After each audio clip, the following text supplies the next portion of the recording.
Hi, my name is Rick Sanchez. I'm with a company called Tractor Tip Equipment, and what we have for sale here today is an SK135. The serial number of this machine is Y like Yvette, H like Henry, 020153. I'm going to leave that last digit blank.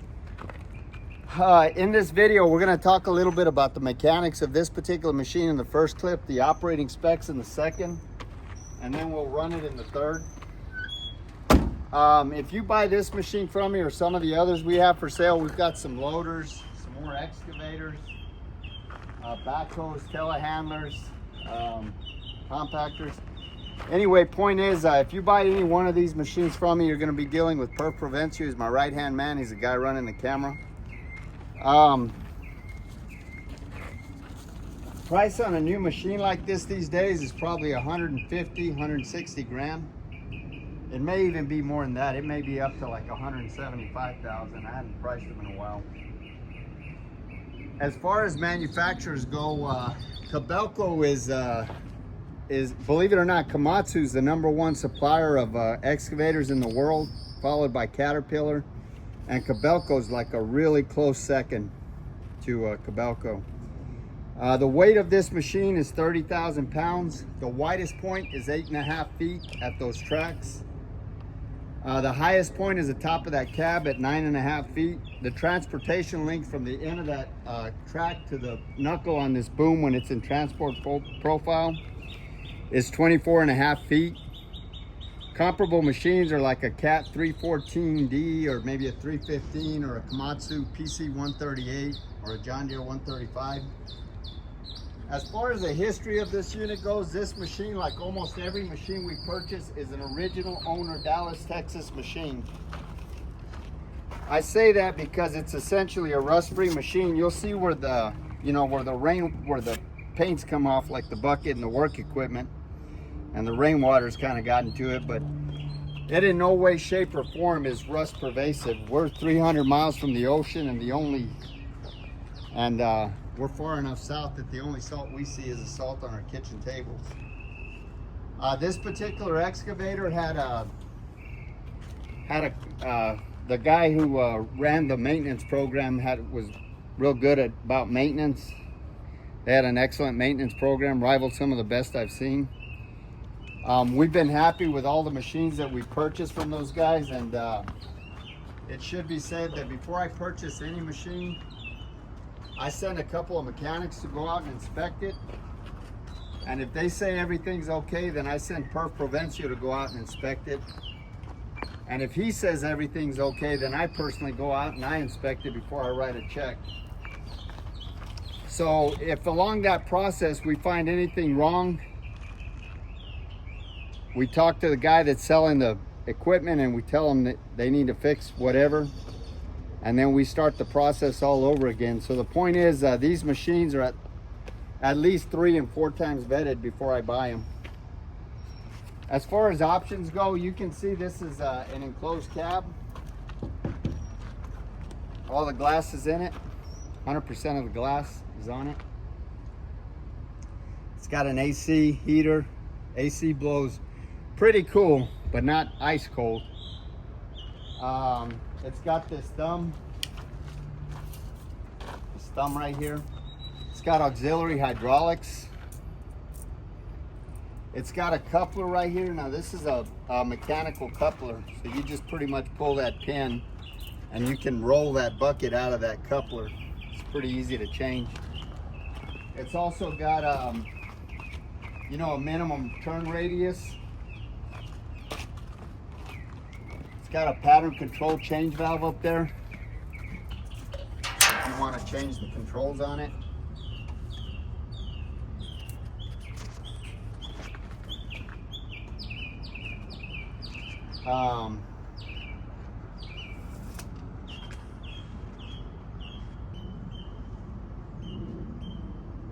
Pause it for a second. Okay, sorry about that. I lost my train of thought there. So this machine is mechanically sound. There's no leaks on it. Everything works. Top speed is like 3.5 miles per hour. This undercarriage here is about 85%, as you can see. You can show them those bushings underneath. These sprockets, they got plenty of meat on them.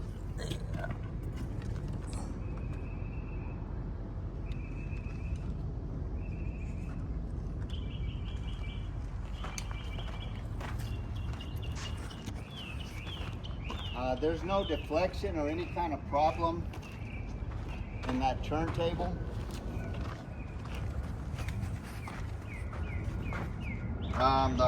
Like I said, the hydraulics are strong. There's no cracks or welds anywhere in the work equipment. All of these pins and bushings are relatively tight. These teeth right here are about 95%, as is those side cutters. This bucket right here has got a 38-inch bite, which this bucket is considered 36 inches, but it's got a 38-inch bite. The depth of this bucket is 4 foot 6 inches, and the height is 4 foot.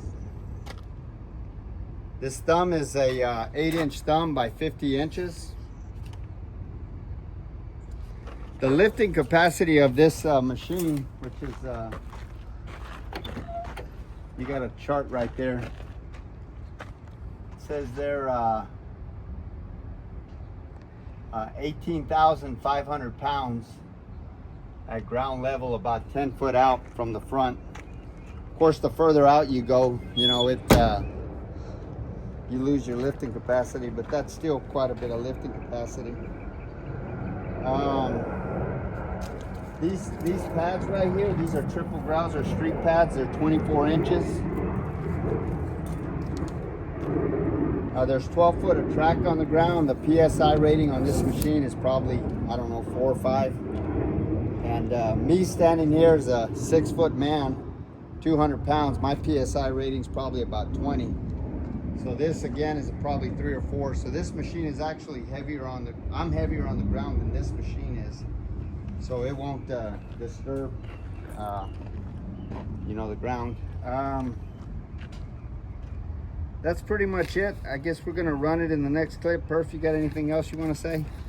Well, with this machine, the short radius turn and the long carriage make this machine particularly useful.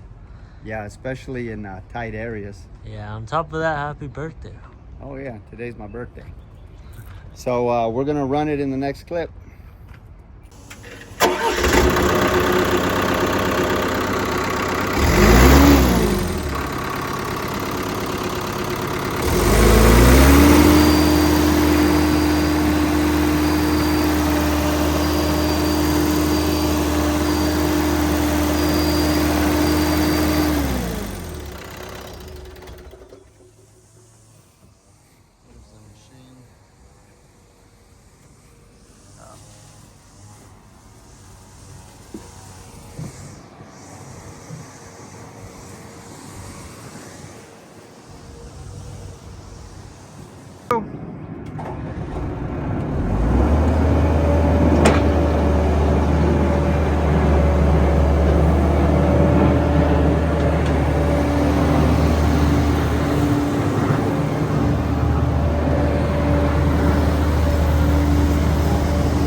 high flow, low pressure. And then the second one is low pressure or high pressure, low flow. So that's like if you're climbing something.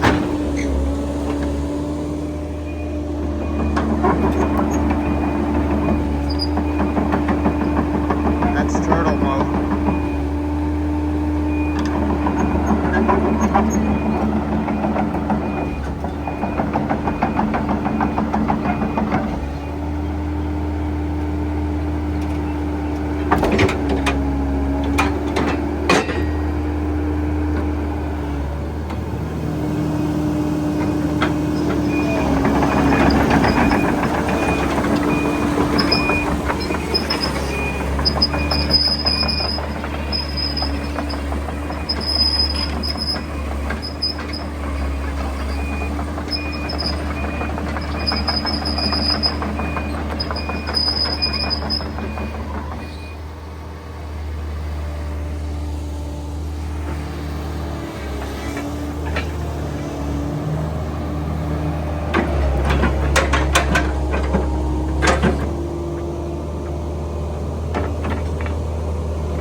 ignition's back here. All right.